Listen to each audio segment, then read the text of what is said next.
ka-RGB. Ang project naman natin ngayon ay ang paggawa ng ating kulungan ng manok.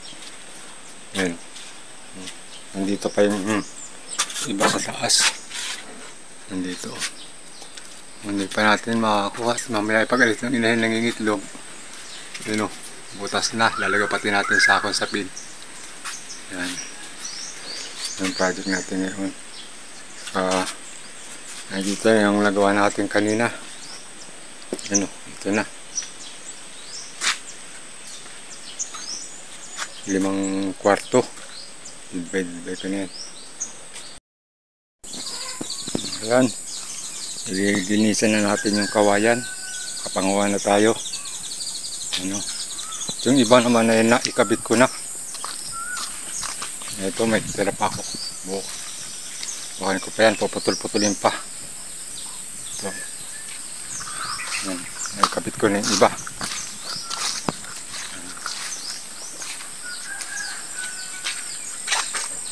May 5 kwarto. 5 linyat. Tanda nga eh. Pahuli natin itong ibabaw. Ayan. Itong mga gilid lang muna ating gagawin. Ito pa yung aking ikakabit dito. Ayan. Ayan. Kakabit muna tayo. Ayan guys, tapos na. Ating kulungan ng manok. Ayan siya. 5 kwarto, may takip na. Ayan.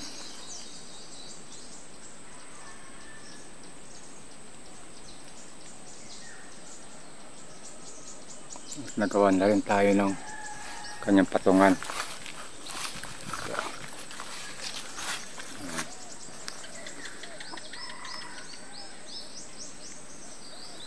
Ipapatong na natin, kaya susulo lang tayo ay. Wala tayong katulong.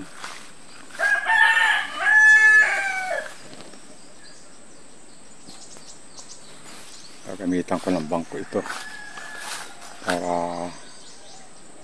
naiabot sa isa. Ayan, nakapatong na. Ayan. Salamat sa bangko ng aking katuwang. Taas din sa yung patungan.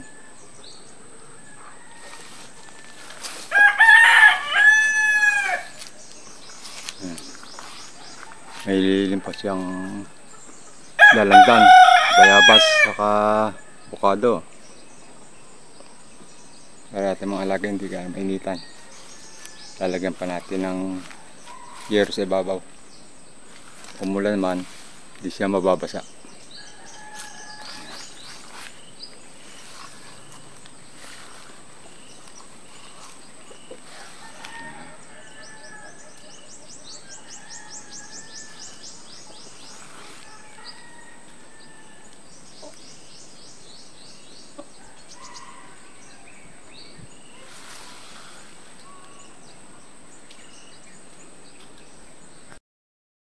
Yung galing na ating manok ko.